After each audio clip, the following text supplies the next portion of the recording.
This is the Padua Podcast Network. Howdy. Hi. Running a Fever, episode 149, 5 Ways to Beat Temptation.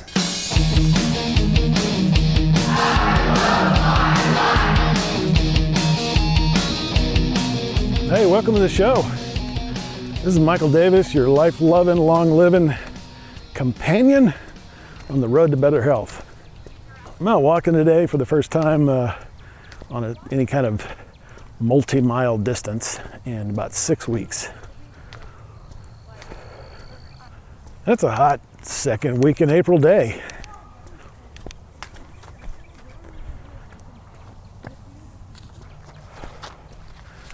Hot day, but it's good.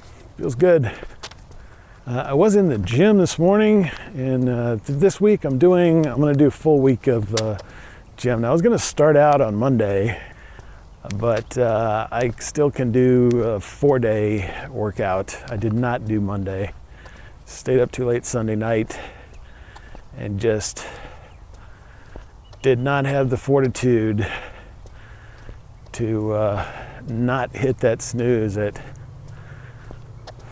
4:30 in the morning. But I made it this morning, and it was pretty good. It's pretty good. I just had to be careful because it was calf day, right? And I'm thinking, I had this ankle, acute bursitis is what it wound up being in my ankle, and that is really the sort of that's what's kind of stressed when you do calf exercise. But I was still able to do. I did reduced weight, but I could still feel it. There are basically two muscles in your calves. It's not too complicated. I'm sure that just like anything, if you use free weights, then you're going to be better off. It's really hard to use free weights to do calf exercises. It really just doesn't work because you have to balance on your tiptoes. I suppose you could, but I don't. It's just not, it doesn't feel safe. So, but I found a new machine at the gym today. I didn't even notice it. I was kind of trying to do my standing calf raises with some piece of plastic. I'm like, why don't they have a block that I can stand on or something, And it turns out they have a whole machine just for that.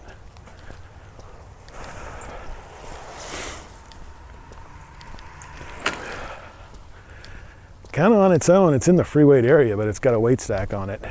But it was pretty good. And they had a seated thing, pretty simple machine for that.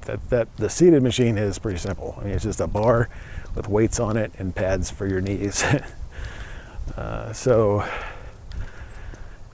I was able to do that with some lighter weights and did more reps. I was still in pretty good shape, and did some chest and tricep work today. So it all feels pretty good, and I'm glad to be back on the routine. Building muscle is a long-term project. It's an everyday, day in, day out. Fortunately, I enjoy it. I can't imagine if you really hated lifting weights, what it would take to actually build muscle. But for me, there are other strength training exercises I suppose you can do. But for me, this is it, and I'm really glad to be back into it. And feeling pretty good. Still not ready to play racquetball yet, but I'm feeling good in the weight room. I've been facing some temptation lately, and it's affected my health. And so I'm digging in. And finding some ways that I can battle the temptations in life, And then immediately, of course, comes to mind that movie Walk Hard, where he says, the Temptations, and then the actual group, the Temptations, is singing right there. Anyway, have to have seen that movie. 5 tips for avoiding temptation that I have come up with. Number 1, stop. I know it sounds ridiculously simple. Ridiculous. Just get out of here. But it's amazing how it works. It really is. I mean, all I can say is try it. Wait a minute. Just wait a minute. See if you can wait 5 minutes. Whatever it is it's tempting you, always looks a little bit different. There's something about the immediacy of that craving that once that initial time passes, it becomes less strong. The temptation kind of fades away sometimes if you wait a few minutes. Not always, but even if it does, even if it doesn't, you can use the time. If it doesn't fade, you can still use that time for our next tip, which is think it through. Think it through. What I mean by that is think about not just how much you're going to enjoy this thing that you're craving and the immediate experience of it, but think about the next hour and the next day and what this is going to do for you and how it's going to harm you if it does. What are the effects? What are the consequences of this action? If I can think it through, I can remember how I felt the last time I did something like this. You might think of how bad your stomach feels after, eating the whole thing. Eating the whole thing. The old Alka-Seltzer commercial. Can't believe I ate the whole thing. And then you're paying the price for that. So once you consider the repercussions, sometimes the temptation is not so tempting. It's not quite as attractive when you look at the whole package.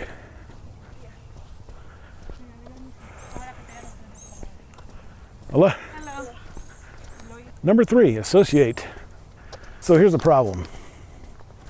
I always want to eat constantly when I'm watching videos, right? And so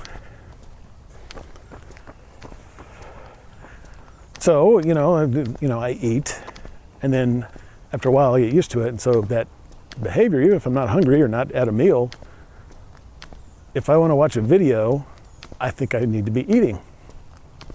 If I'm in a movie, I need to have popcorn. That's what I call association. You can use it to your advantage by associating, creating different associations. Like maybe you want to, associate football with a salad or some carrots or something like that, maybe you can get on your stationary bike and watch TV. And I'm just using TV as an example. It could be walking in the park. You feel like you need to have an ice cream cone. At least you're exercising, but still, you don't necessarily want to be forced to do that every time. Fortunately, I don't know any place on this trail where I can get ice cream, which is good for me. So yeah, do other things while you're eating, like reading, maybe. So you break that association with one thing and do a variety of things so you're not tied to one thing. And that is basically all about the power of habit. Howdy. Hi. Number 4, environment. Well, this is a big one. This is huge. And it's not necessarily gonna be the cure. Just, for example, not keeping a case of beer in your house all the time. That's not the cure to compulsive drinking. But keeping tempting things outside of your immediate reach, if the urge is strong enough, I'll go get something I'm craving, right? But what it does is it puts a time buffer, and you see this as a common theme. Putting time in between that initial impulse and when you act. It puts a time buffer inside the process and a little more natural resistance, meaning it's harder to do that thing that's tempting you. So, if I don't keep donuts in my house, the process of, getting dressed, leaving to get some, making sure I have money to get it and parking my car and all that stuff, all that moves me away from that initial immediate gratification. If I can't get it right now, do I still want it? And also fits in with number 2. All of these kind of fit in with number 2 because it gives us time to consider the consequences of yielding to temptation,